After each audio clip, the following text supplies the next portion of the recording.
a intenção de voto no Lula, que tinha caído muito de dezembro de 24 para janeiro de 25, quase 10 pontos, ela se estabilizou.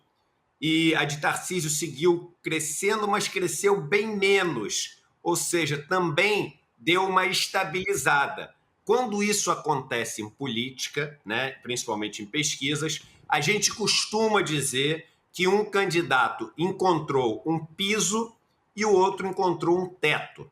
Claro que pisos e tetos, eles, ao longo do tempo, eles podem oscilar, né? Então, ali o mínimo de votos que alguém teria, se, como o Demore falou, se a impopularidade dessa pessoa começa a crescer demais, esse piso diminui. Mas piso e teto é menos fácil de você romper do que simplesmente o resultado da última pesquisa, né?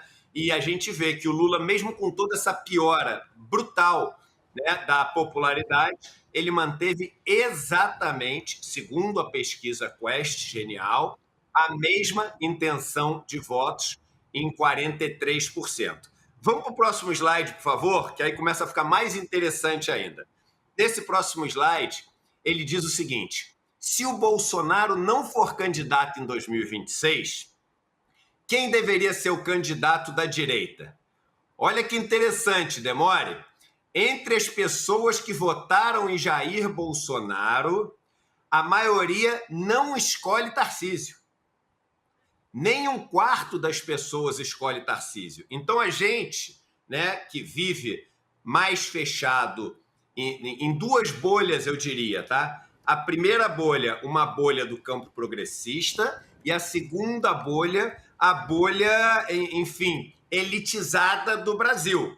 Né? O Brasil não é, né, a Faria Lima, não é a Vila Mariana em São Paulo, não é Porto Alegre. O Brasil é muito mais do que tudo isso. E quando a gente vê essa pesquisa, a gente vê que o Tarcísio ele tem dificuldade de atrair naturalmente os votos de quem vota no Jair Bolsonaro. Curiosamente, de onde está vindo a competitividade do Tarcísio um pouquinho acima, né, dos outros que estão ali como possíveis adversários do Lula. Dos votos que o Tarcísio consegue ganhar, tá? Da simpatia que o Tarcísio consegue ganhar. Isso aqui não é voto, isso aqui é simpatia, né? Porque pergunta não em quem a pessoa votaria, mas quem deveria ser o candidato, de pessoas que não votaram em Bolsonaro, principalmente as pessoas ali que votaram em Lula. Mas vamos para o próximo slide. No próximo slide, aí a gente começa a entender. Olha o conundrum, né? Olha a sinuca de bico, que é uma maneira mais popular de falar, que o Tarcísio se encontra. Essa pergunta da pesquisa diz o seguinte: o que te dá mais medo hoje? O Lula continuar ou Bolsonaro voltar? E o maior medo das pessoas é o Bolsonaro voltar. Então, presta atenção, fica comigo aqui, Demore, William e Roberta. Pode voltar aqui para o estúdio. Olha que interessante. O Tarcísio, por que ele está meio que encontrando um teto e Lula está encontrando um piso?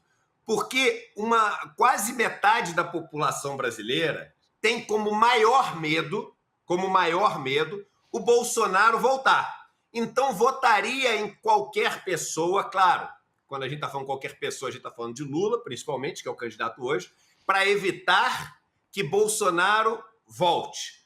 Então, de certa forma, o Tarcísio tem que se afastar um pouco do Bolsonaro para poder ganhar esses votos. Você não consegue. Se quase 50% das pessoas vão fazer de tudo para aquela pessoa não votar e se a sua imagem é colada com esse candidato, você não consegue ganhar uma eleição. Mas, ao mesmo tempo, se ele se descola do Bolsonaro, ele perde um percentual de votos muito grande, porque Bolsonaro ainda é inelegível o candidato mais competitivo. Então, ele tem que conseguir atrair esses votos do Bolsonaro.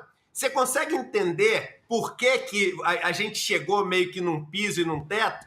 Porque É assim, o cara tem que estar próximo de Bolsonaro, mas não pode estar próximo de Bolsonaro. E aí? E aí que essa solução não é fácil. Ele sabe disso, talvez intuitivamente, e agora com essa pesquisa saiba disso de uma maneira, enfim, mais analítica, mais científica, mas o que ele está tentando fazer é o seguinte: ir naqueles eventos onde o Bolsonaro, enfim, dá aquelas provocadas, faz aqueles ataques todos, etc., e se coloca ao lado do Bolsonaro, mas nas outras oportunidades onde ele aparece, ele tenta se mostrar um cara moderado. Isso não costuma dar certo. A gente viu vários políticos, vimos no Rio de Janeiro, vimos em São Paulo, que tentava agradar os dois lados. Você cai no risco de não agradar nenhum dos dois lados. Eu até te diria mais, eu não vou mostrar esses slides aqui, mas mostrando assim os slides todos dessa segunda parte da pesquisa, eu acho que as pessoas que devem ter ficado mais animadas foram Caiado e Zema. Caiado e Zema. Por quê? Porque são os que têm menor rejeição, são os que têm o maior grau de desconhecimento e conseguiram chegar ali nos 30 e poucos por cento também. Então, eu quero trazer a seguinte notícia para a turma. Na direita vai ter briga. Essa notícia vai fazer ter briga na direita, porque vai ter uma turma falando, olha, o Tarcísio, cara, com tudo isso que estão falando dele, com Faria Lima com ele, com a mídia junto com ele não está conseguindo atrair o pessoal do Bolsonaro.